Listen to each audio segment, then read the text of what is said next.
Good afternoon and welcome. We will give you a moment to get settled and then we will get started.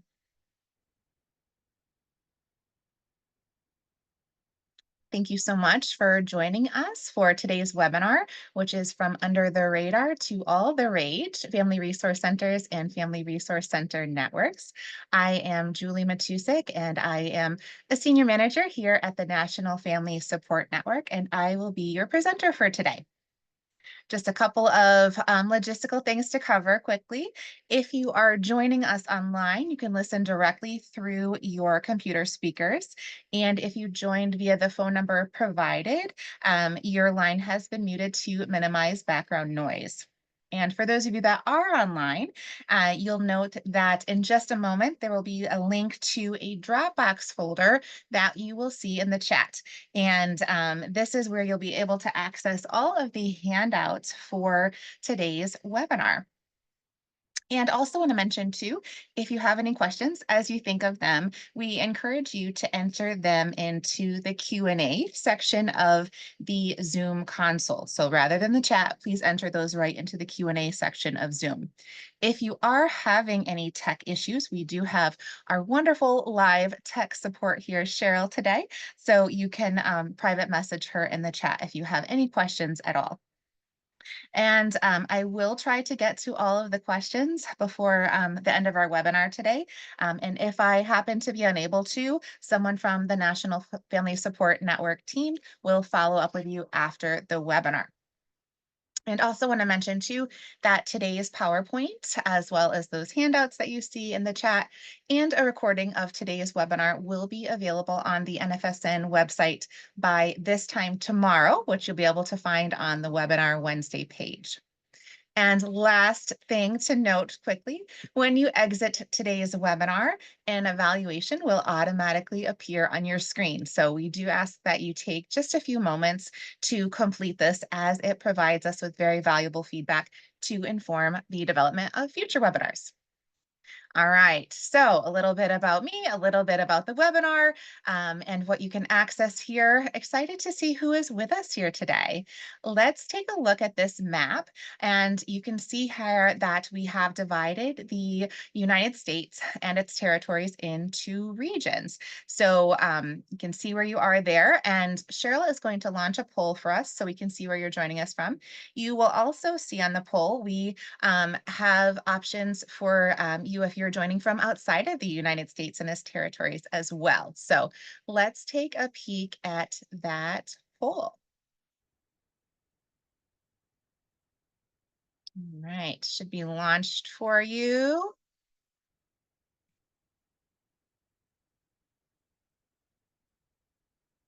And just a reminder, as you're responding to that poll, put any questions that you may have right into the Q&A section of Zoom. We want to make sure not to miss any of those. So, all right, let's see the results of this poll here.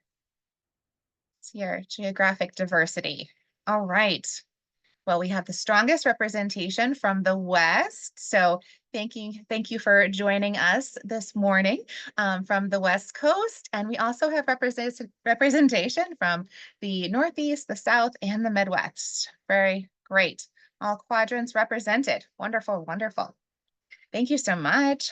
And one other quick question for now. Want to ask you a bit about your affiliation, just to know what you're bringing to the table that will help us with what we are covering today.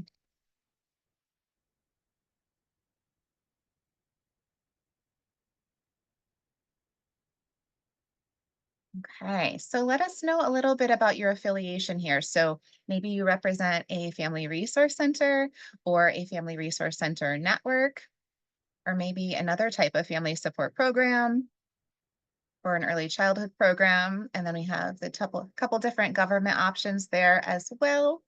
And we also have the private funder. And if you put other, which we know there are many potential affiliations here today, feel free to enter that in the chat just so we know a little bit about who is joining us today. All right, take just another moment to respond if you have not already, and we will take a peek at those results. Okay, So some pretty good diversity here as well. So looks like nearly half of you represent family resource centers. Great. And you'll have a great opportunity to learn about your cousins across the country today. We also have several folks from the FRC network level, other family support programs, government, child welfare, funders, and others. So yeah, let's take a peek at the chat. We have some nonprofit support. Wonderful. Great. Well, thank you everyone for taking the time to respond to those polls. It's really helpful to know who is here with us today. So let's take a look at our overview of what we will be covering today. We're going to start with talking about family resource centers and then look one level up at family resource center networks. And then we'll talk briefly about the National Family Support Network, again, one level up, and we'll share some resources and events that are available to you through the National Family Support Network as well. Okay, so that's our roadmap for our time together. And again, please enter any questions that you have in real time into that Q&A section of the Zoom platform. That's really helpful. Just as you're thinking of them, I know I forget if I don't get them in writing. So let's start out with a little history here. So the concept of family support, it dates back to the late 1800s with the creation of settlement houses in major metropolitan areas such as New York, Boston, Chicago, and San Francisco. And these settlement houses, they provided a large number of immigrants entering the country at that time with support, with job training, English classes, and social advocacy as a means to assist them in understanding and adapting to succeeding in American society. So on the slide, this illustrates the Good Samaritan Settlement House in San Francisco. On the left here, that was from 1913. And on the right, you can see its modern look as the Good Samaritan Family Resource Center that continues to serve families today. And so originally, this center was serving immigrant families from Europe. The Good Samaritan since then has evolved with the changing community needs and shifts in the neighborhood population. And so now this Family Resource Center largely serves their Latinx community. So let's talk about family resource centers. So thousands truly of family resource centers have emerged organically across the country, yet their existence still is largely under the radar as what we call America's best kept secret. And this continues to become less under the radar, but we're still trying to elevate it. So that's why we still say that. So, a family resource center is a community or school based welcoming hub of support and services and opportunities that are designed to support families to be strong and to be successful. And so they may be community based, like the image that you see on the left here of a family resource center in Vermont, or they may be school based, like the image that you see here on the right, which is in Kentucky. And family resource centers, they may be in rural settings, like the image that you see here on the left, which is from Colorado. Or they may be in urban settings, like the image on the right here, which comes to us from a family resource center in the Bronx in New York City. So, wherever these family resource centers are based, they are working with families in an approach that is not only two generational, but multi generational. It's strengths based and family centered. And I want to talk about each of these concepts individually because they're all very important. So, multi generational. So maybe you have heard of 2Gen or two generational work. Well, family support is the original 2Gen, not only 2Gen, but multi generational work. These programs are working with children, their parents, and their grandparents as well. And family resource centers are strengths based because we see families as having strengths that we want to support them to build upon. And they're family centered because everything we do has families at the center. And these family resource centers, they're designed for all families. So not only low income or highly challenged ones. So the support is that they're providing, that way it's non-stigmatized. They're making it more readily accessible to everyone. Programming is provided at no cost or low cost for participants. The image to the right you can see here is this is from a family success center in New Jersey. And it's a family resource center just with a different name. And you'll see different names across the country in different states. So in New Jersey, there are 57 family success centers across their state's 21 counties. So each county has at least one family success center and typically more than one center. So that includes highly affluent counties as well as highly challenged counties. Because again, the belief is that all families can benefit from accessing this support that they need for two of the most important roles that we can have as being parents and as being a spouse or a partner. These two roles, as you may know from your own experience, I relate to it as mine as well. We don't receive any type of training at all.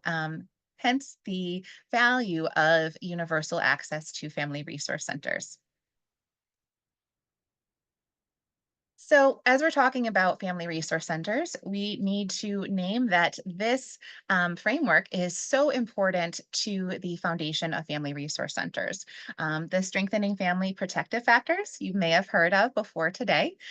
They come to us from the Center for the Study of Social Policy. And research has shown that these five protective factors do increase family stability, enhance child development, and reduce the likelihood of child abuse and neglect. So, as we are working with families, we want to support them to build these protective factors because we know they do make a positive difference. So, I'm not going to cover these in detail today, knowing many of us are already working with this framework in the field. But if you do want to learn more, you can visit the Center for the Study of Social Policy's website, and we encourage you to dive deeper with those.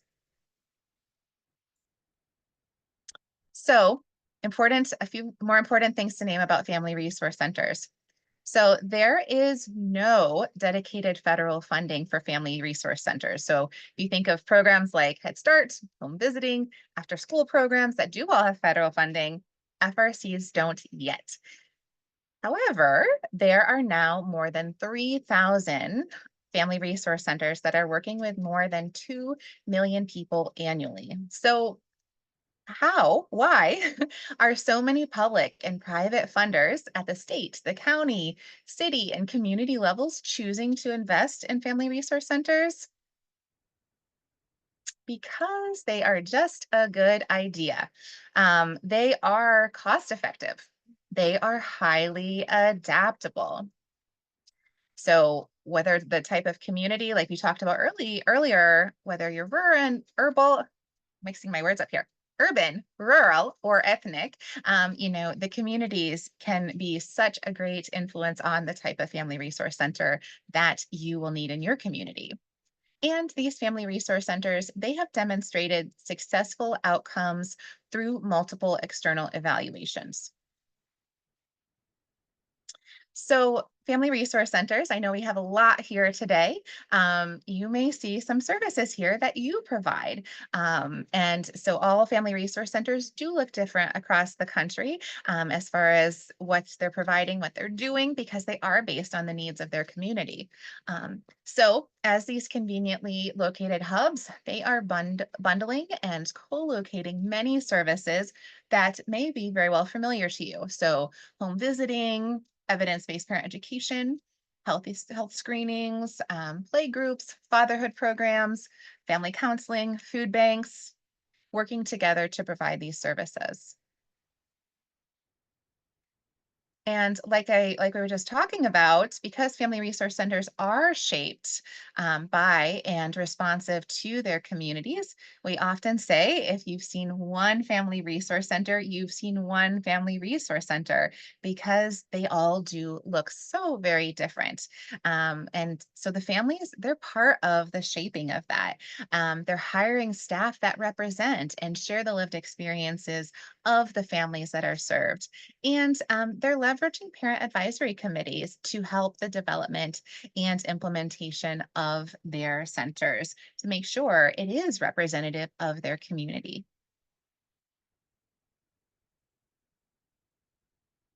So at the same time, Despite their organic development, there are remarkable similarities in the most common service areas. And the data you see here on this slide, it comes to us from it was a study that was funded by the Robert Wood Johnson Foundation that the NFSN worked with on with a research institute on.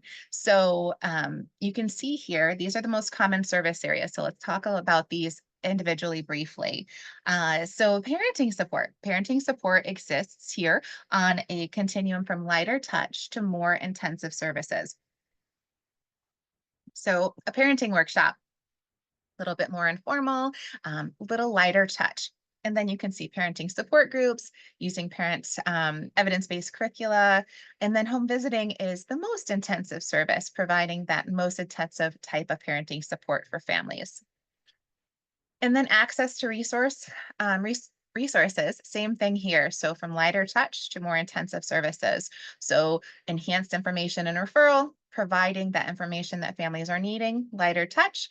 And then working our way across, we have things like concrete supports. So family resource centers are directly providing at the program things like clothing, food, rental assistance, and then working with families over time to address family identified goals. And then the most intensive type of access to resources is where these different services are all co-located. So families aren't needing to cross, different sides of the city or different sides of the town. They're able to access these resources in one location, which is just so incredible. And you'll also see the other two most common service areas are child development activities and parent leadership development. So those are the most common service areas. And family resource centers, important to mention that they are not only providing programs, but they are building their communities of peer support for families to develop social connections that reduce isolation and stress, which of course are highly correlated with child abuse. And want to share with you a testimonial that comes from Sheila in upstate New York, and just a little bit about her story and her experience with family resource centers. I won't say any more. I'm going to let her tell her story here.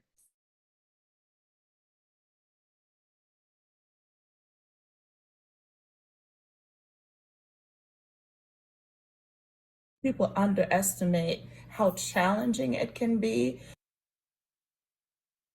of trying to balance parenting and effective parenting, mind you, and not having a space to actually vent and communicate and learn alternate ways of rearing their children. People don't realize it is a support that they need, not once in a while, but like all the time. I could see the excitement, the smiles. It is the same every single time they walk in the door. The staff is so friendly, the space is so inviting. So it gives us an opportunity to just like kind of brush off life and then escape into this space where they could just relax, and it nourishes us, it feeds us, and allows us to just take all of that and positive energy and do life. Regardless of anyone's socioeconomic status, regardless of racial background, educational level, the need is exactly the same. It is a place, a need for a place to be able to sit down with other parents and do life together. And that is something that is so impactful. Once they have that support system in place, it has a ripple effect. And we will glean from that because our communities will thrive. The more support, I mean, it's just, it's like a domino effect. Every time I hear Sheila's video, it just makes me tear up. Just the incredible impact that family resource centers have had on her. All right, let's see here. Okay, so now that we've talked about family resource centers, described them, I know many of you are very intimately familiar with them because you are from one, but we've talked about them and your cousins across the state, across the country here. We're going to launch a poll to see if you've seen programs that look like family resource centers in your own state. So Cheryl's going to launch a poll here so we can weigh in.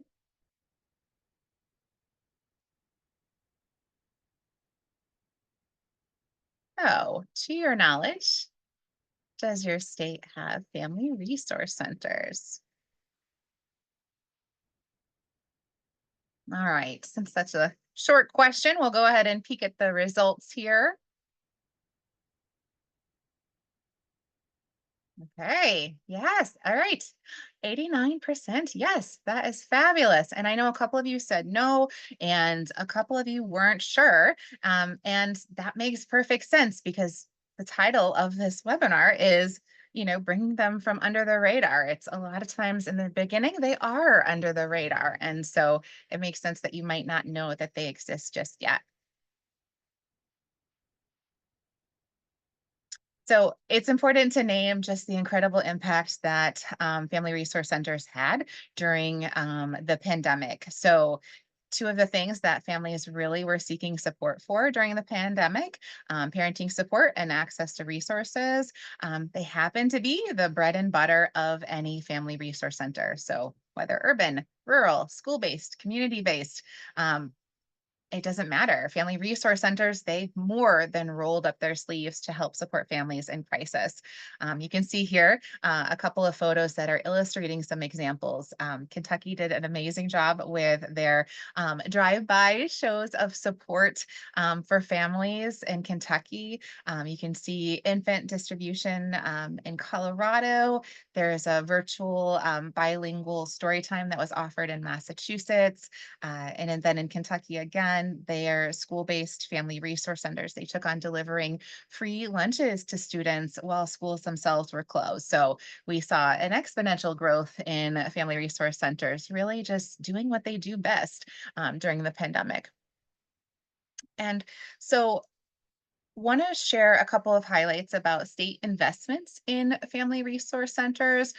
This is just a few highlights, and we continue to see more coming out all the time. So these are some of the examples over the past couple years. So investments in family resource center network infrastructure took place in Hawaii, North Carolina, and Texas. And then places where there already were investments, they deepened their investments in the past couple years in states like Georgia, Illinois, Indiana, Maryland, New Hampshire, New York City, New York State, Oklahoma, Utah, and West Virginia. And brand new networks were established in Minnesota and Nebraska with the support of state investments. Plug Brief plug for webinar Wednesday highlighting the Minnesota network that is coming up next month. We'll talk about that more in a minute. But if you're interested in learning how they obtain that state investment, that would be a perfect fit for you. And then lastly, this first time investments in family resource centers in the past couple years took place in Kansas, Michigan, South Carolina, Virginia, and Washington. So just incredible growth just in the past couple years. So this slide, we won't cover in too much detail, but really important to highlight. This was developed in partnership with the Casey Family Programs, which is one of the National Family Support Network's national partners. It illustrates how family resource centers work with families across the continuum of potential involvement in the child welfare system. So you can see the different areas here. And again, all of the PowerPoint slides, the recording, everything will be on the website by this time tomorrow. So you can access all of this. I know it's a little hard to read on the slide. And of course, the handout link is in the chat as well. Want to share a couple of just incredible highlights that that we like to share around the incredible value that has been seen for family resource centers. So here's a statistic that comes to us from Alabama. So for every dollar that was invested in family resource centers, they saw an immediate and long-term consequential financial benefits of $4.93. And this was from 2016. So with inflation, I'm positive that's even more now, just that return on investment has exponentially grown. Here, this one, this is a University of Chicago study, found that neighborhoods with family resource centers had a 26% lower rate of child abuse and neglect investigations than similar neighborhoods without them. So just really incredible. This one is one that I just every time I read it, it's just so incredible. Teller County in Colorado, they are a semi-rural county outside of Colorado Springs. And so since their human service agency moved to a differential response system in 2016, so referring screened out families to participate in family resource center services on a voluntary basis, they saw a 63% drop in their child abuse rate. And they have, guess how many family resource centers they have in their county? One. They have one family resource center, and they saw that 63% drop. So think not only the incredible huge savings, cost savings, so money, of course, but think of the human savings. These families, they are spared, they're now spared entry into one of the most highly traumatizing systems that no family, literally no family, wants to have anything to do with. And once you're in, you don't ever get out, right? So this is just an incredible statistics that I love to share with everyone. Um, and here are a couple other data points. These are more recent as well, just like the Teller County, Colorado data point. This comes from a research study that was supported by Casey Family Programs. It illustrates the specific child welfare cost savings both in semi-rural Teller County and urban Orange County, California. And here you can see one other one worth highlighting from 2019 in Colorado. Families that participated in family resource centers, they demonstrated statistically significant improvement in these areas. So economic self-sufficiency, health, concrete support in times of need, social support, family functioning, and resilience. And they also saw caregiver child nurturing and attachment as well. So seeing growth in all of those areas is just so wonderful. And of course, we've cited our sources here. You can read any of these reports and such online as well. And specifically, they're on our website on the FRC page if you're interested. Another data point, real quick, to mention is that in Kentucky, they have 888 family resource centers. I believe now just has continued to grow. Just a few years ago, it was around 800. So they are the second largest network in the country, which is just incredible.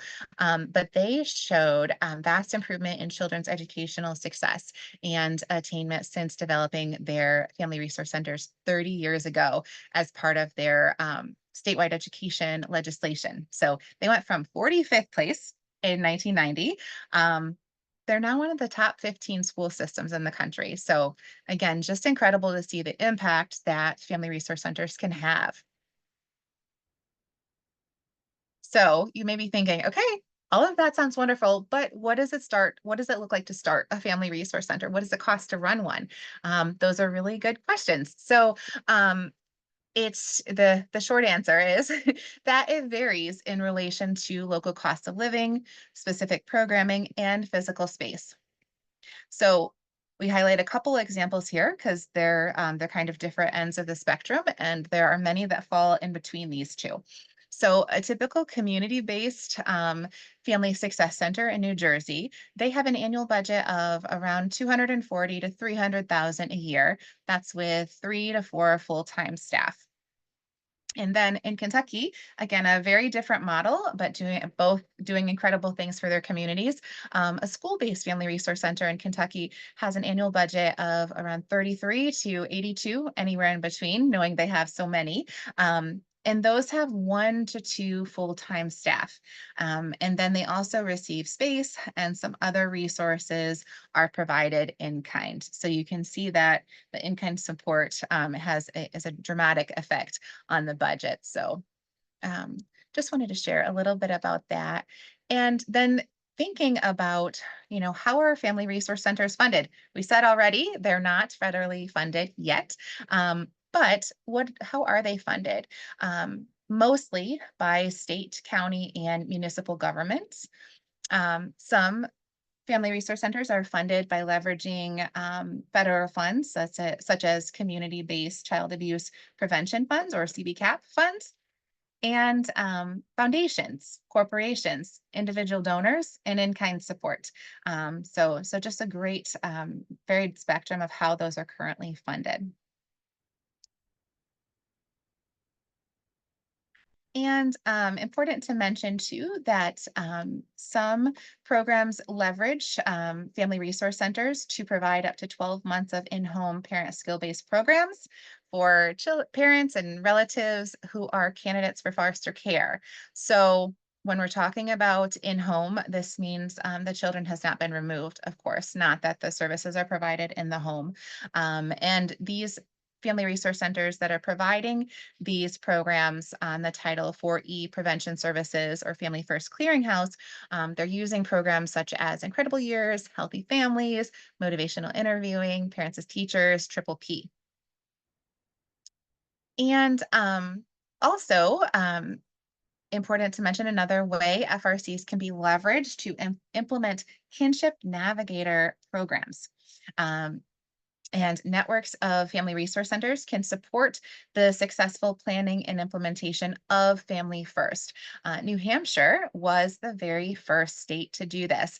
And if you're interested in learning more about how they did this and did this so effectively, encourage you to hop on the NFSN website and go to the Webinar Wednesday library, where you can view the webinar that New Hampshire did, sharing all about their Kinship Navigator program. Okay, so we've talked a lot about family resource centers. Let's look one level up at the network level. So family resource center networks, they consist of 2 or more family resource centers. They ensure the coordinated quality support for families. They serve as the backbone entity to leverage and to coordinate the collective impact of their members. So these networks, they look different. Just like family resource centers look different, the networks too look different. They may be an independent nonprofit, they may be coordinated by a public or private funder, they may be led by FRC directors serving in a volunteer capacity as well. So, not only have cities and counties and states hit upon the value of family resource centers, but they hit upon the value of networking them together as well. So let's talk about networks. So we talked about the most common service areas of networks or of FRCs, but let's talk about the most common service areas of networks. This comes from that same study that was done with the Omni Institute in 2016, looking at those most common service areas. So FRC networks, they are increasing the connectedness, the coordination, cooperation, and collaboration amongst their members. They are providing training and technical assistance. They're working on advocacy, policy, and legislation. And they are providing and maintaining a shared data tracking system. So, not every FRC network is doing all of these things, but these are the most common functions of the networks. And when we talk about networks, we talk about them kind of in 2 different ways. One is through their stage of development. So we talk about newer networks as being emerging or in that birth to 3 years, where these networks, they're just getting started. They're determining who will be at the table, what we want to focus on, all of those sort of things, those initial steps. And then evolving networks have typically been around 3 to 5 years ish. um, and so sometimes these stages take a little bit longer than others, but as networks are further developing, they may hire a contractor. They may hire their first staff for the network. Their network is really beginning to take shape and have more structure and the capacity to do more. And established networks have typically been around for at least 5 years. And here you typically have staffing and a track record of activities. And one interesting characteristic of these networks is that they've weathered crises together and they've really decided to stick together. So that's the stages of development. So, how long the network's been around, kind of where they're focused. And here you'll see another way we talk about networks. And this is the type of networks. There's 4 types of networks. And one of them was just added in the past year because it was a new type of network that was emerging. So, one is the volunteer coordinated network led by FRC directors themselves in a voluntary leadership position. So there's no network staff there. So examples of this are New Hampshire and West Virginia. Another is funder coordinated. These are led by a public department or a foundation that both funds and convenes the centers. So Nevada is an example of this. And then the new one that's emerged that quite a few networks fall into actually now is the nonprofit coordinated network. A nonprofit entity coordinates the network by providing a backbone support with dedicated staffing. And then the not important to mention here that the nonprofit entity itself is not the network. The nonprofit, they may incubate the network to spin off in the future, or it may continue to coordinate it. Just depends. Again, if you've seen one network, you've seen one network. So Alaska, North Carolina are Alaska, North Carolina, and Washington are all 3 examples of this type of network. And then the last one is an independent network. This is a staffed nonprofit organization that functions as a membership alliance with members paying dues. So these networks, they may raise or distribute funds, so be an intermediary, or maybe not. Not all of them are. But 2 examples of independent networks are Colorado and Maryland. All right. So, want to take a look at this next slide, which again, looking one level up. So, we talked about family resource centers. We talked about how they're coordinated, family resource center networks. And now I want to talk about briefly the National Family Support Network. That is the backbone entity for those family resource center networks. So the National Family Support Network was co-founded back in 2011 by the 8 states that are green here on this map. So those are the founding states of the National Family Support Network. And for the first 4 years of its existence, the NFSN had no paid staff. And there's a steering committee members that coordinated the work of the NFSN as volunteers on top of their jobs running the state networks. So just over the last 12 years, things look a little different now. And the NFSN has more than quadrupled in size, which now represents 39 member networks. So just kidding. Sorry, 41 member networks. So 40 states in the District of Columbia. And that represents, again, more than 3,000 family resource centers that are serving more than 2 million people annually. One of our most recent members, a couple of our most recent members are Iowa, Minnesota, Nebraska have all come aboard most recently, and just so exciting to see this map, quote unquote, going green. It's really, really exciting. So our mission at the National Family Support Network is to promote positive outcomes for all children, families, and communities by leveraging the collective impact of state family resource center networks and championing quality family support and strengthening practices and policies. Our vision In short, is that that map that you just saw, that the whole map would be green, ensuring that all families have access to quality family support services in their own communities, they have that support of the networks in their state. So if you are in a state that is not yet green on that map, we really encourage you to reach out to us. We would love to connect with you and just see how we can support you on your journey. All right, a little bit more about the National Family Support Network. So, these are our three areas of work as an organization, and everything we do falls under one of these three buckets. So, connecting and convening member networks to enhance their effectiveness, so increasing the connectedness amongst members for peer learning and mutual support.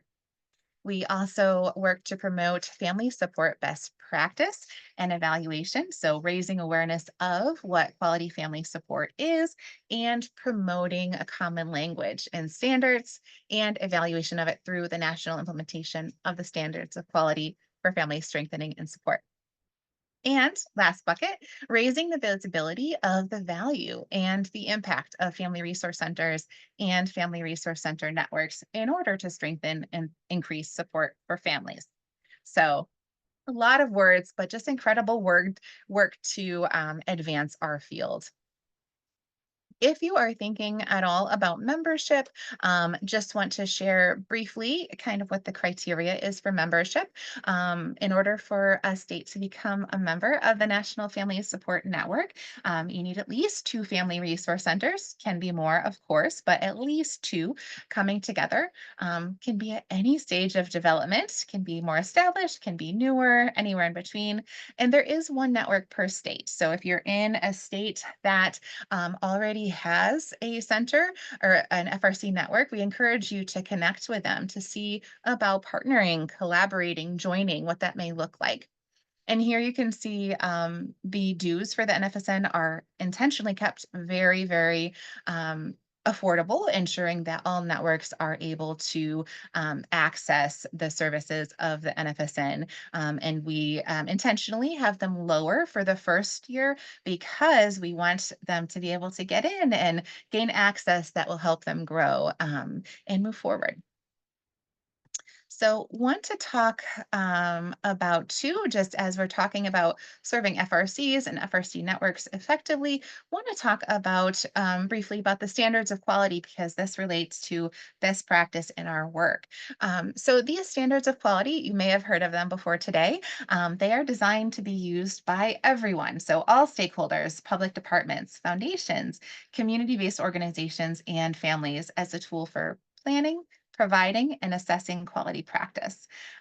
They also uniquely integrate and operationalize the two frameworks in our field. So the principles of family support practice and the what we talked about already, those strengthening families, that approach and its research-based and evidence-informed 5 protective factors.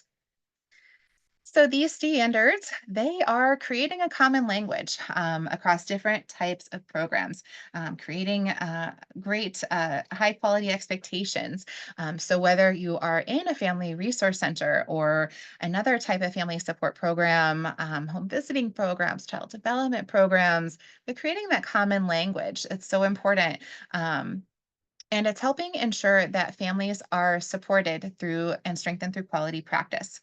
And so when we think about that common language, just want to revisit that real quick to mention that when we are looking at other fields, healthcare, education, there is some sort of standardization. There's a way to have a common language. There's a way to measure success and look at quality. And so these standards are really helping advance that. So just a really exciting advancement for the family support field.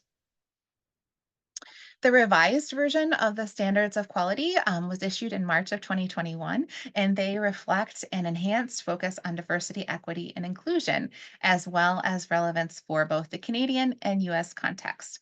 You can see the 5 areas of practice that are on the screen here. So the standards are broken down into these 5 core areas. So family centeredness, family strengthening, diversity, equity, and inclusion, community strengthening, and evaluation. Um, So those are the 5 areas. And again, these are online. You can download them for free. We want them to be able to access by everyone. You can see here the just a bit about where the standards have been. Um, this map is updated every single month, and it's just exciting to see the number of people certified growing exponentially each month. And this is just a glimpse in time over the past 12 years now of people that have been certified on the standards. So everyone can download the standards, use them for free, but if you really want to take it to the next level, you might consider participating in a certification training on the standards. And we have people across the state in our NFSN member networks that are facilitating the trainings. And I'll talk more about that in a couple minutes if you're interested in that. All right. So, one of our other buckets that we talked about is how we are supporting and strengthening our nation's families. The NFSN worked with its members to develop a blueprint for how to scale family resource centers and family resource center networks to ensure that all families have access to quality family support and strengthening and services. So, we report back on this annually. We have an annual forum that takes place, and this is coming up the next one in September. So encourage you to register for that if you haven't already. And in order to advance the work of the National Family Support Network in our field, going back to when this was just an idea of starting the NFSN, these co-founders, they reached out at their organizations, these entities, they offered their support. So you can see here who the NFSN national partners are. So these national partners, they regularly participate in NFSN activities, including serving on each other's committees, co-sponsoring events, presenting at each other's events, and working collaboratively on joint projects. So we work with many other organizations as well, but these are our kind of official national partners. And want to make sure you have access to many resources that are available to you through the NFSN website. Just want to call out a couple different areas just because it is a very robust website. And sometimes if you're trying to find something, you might not be able to readily find it. So just want to call out a couple specific things. Side note, if you ever can't find anything, please email the NFSN, one of the NFSN team members, and we are happy to help you locate what you're looking for. So the FRC page, I know I've already referenced it some with the data points, but there's so much more on there as well. There's more videos. We enjoyed the one of Sheila here in New York, but there's more as well. There's an FRC overview that gives a high level some of the information that I shared out today in a beautiful, succinct front and back 8.5 by 11 page that you can leverage and use as you'd like as you're promoting Family Resource Center work in your state. There's research reports, there's systems level funding information, all kinds of good stuff on that page. There's a network page as well. And the webinar Wednesday, I referenced a couple webinars that you might consider taking a peek at the archived ones of and upcoming, but there's a lot more than what I talked about. So I encourage you to check that out as well. We have a couple different NFSN hubs. So this first one is a NFSN, it's the FRC Learning Hub. So this is a free resource. This is a compilation of resources for those developing individual FRCs. So if you're not sure where to start, this is a great place where to start, depending on, regardless of what phase you're at of development, this is a great resource for those that are setting up FRCs.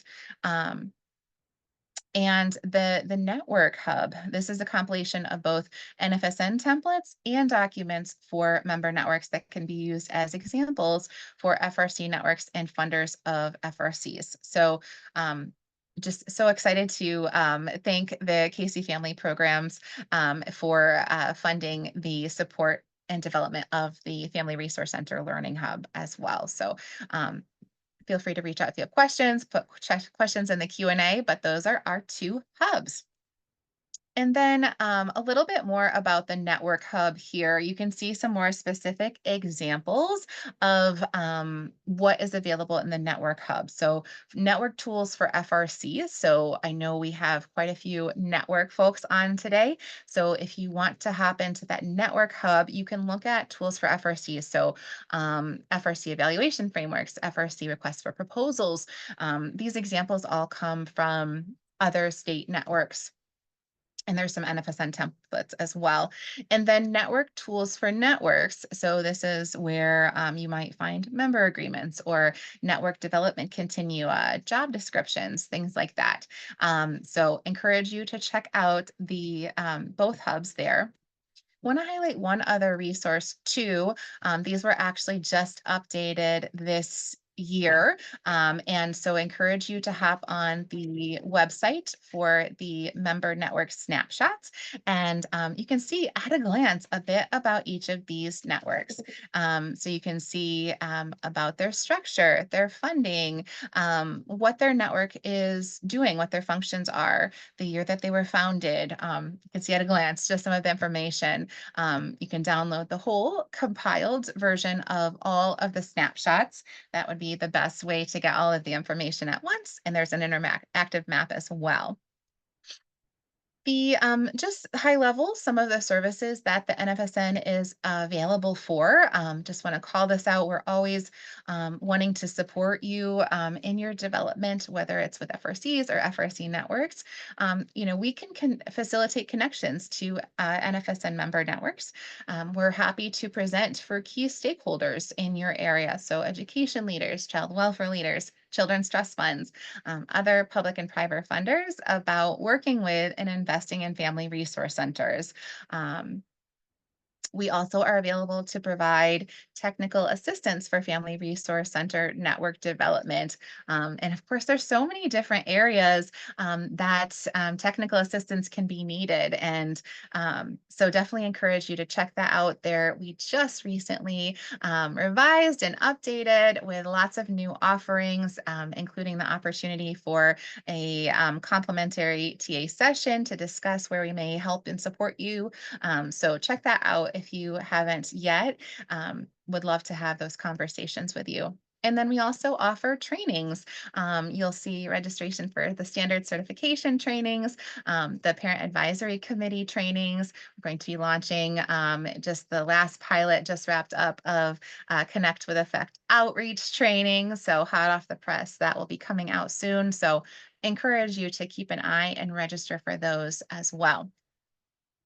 Okay, I've done a lot of talking and would love to hear from you all. Again, want to ask you to use that Q&A portion of the webinar or of the Zoom platform, just so I can keep all the questions straight. But feel free to share in that Q&A section, what resonated with you the most from the information that was shared?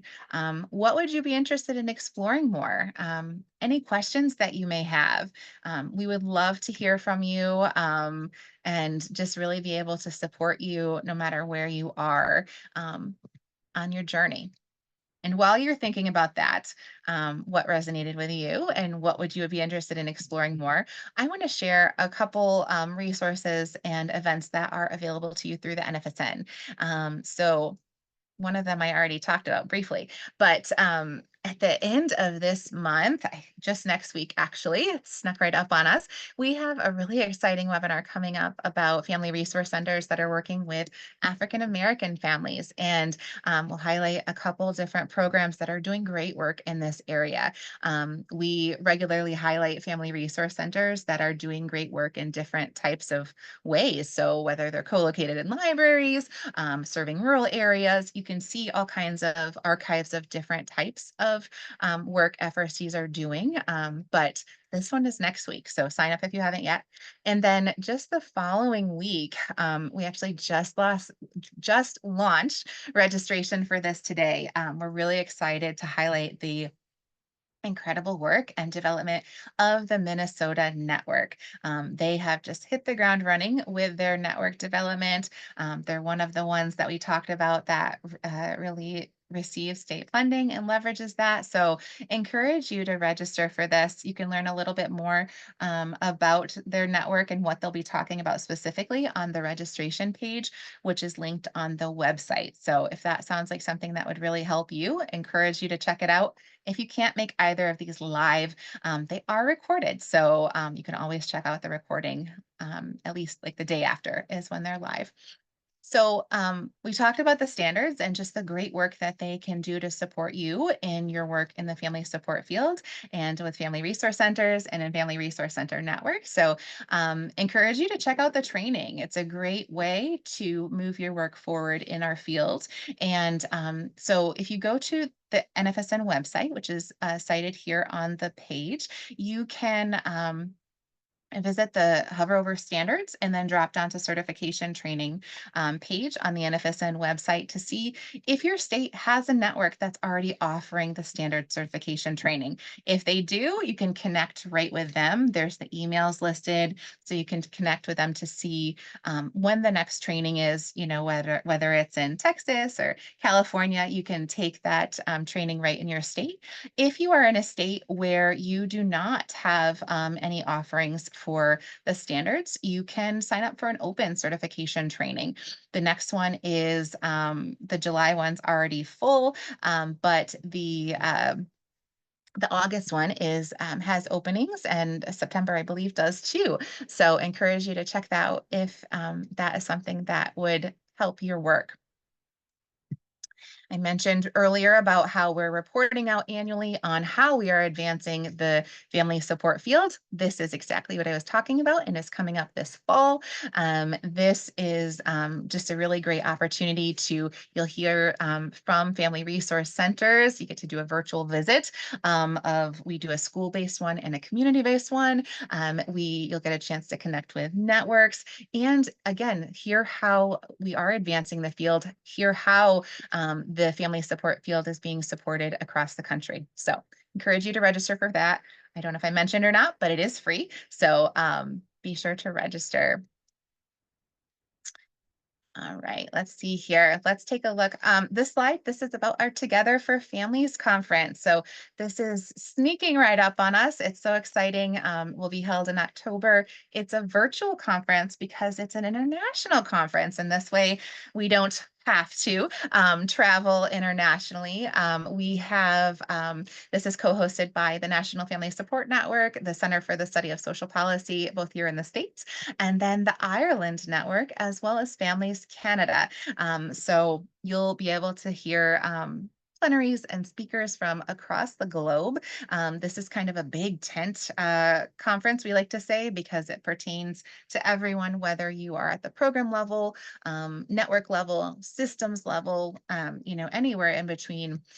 We know that you'll find relevant content. And important to mention today, because early bird registration does end next week. So a week from today is the end of early bird registration, where you're able to save an additional $50 on the conference. So be sure to take advantage of that. You can, if you're already on the NFSN website, you can link from there, or you can go directly to togetherforfamilies.org.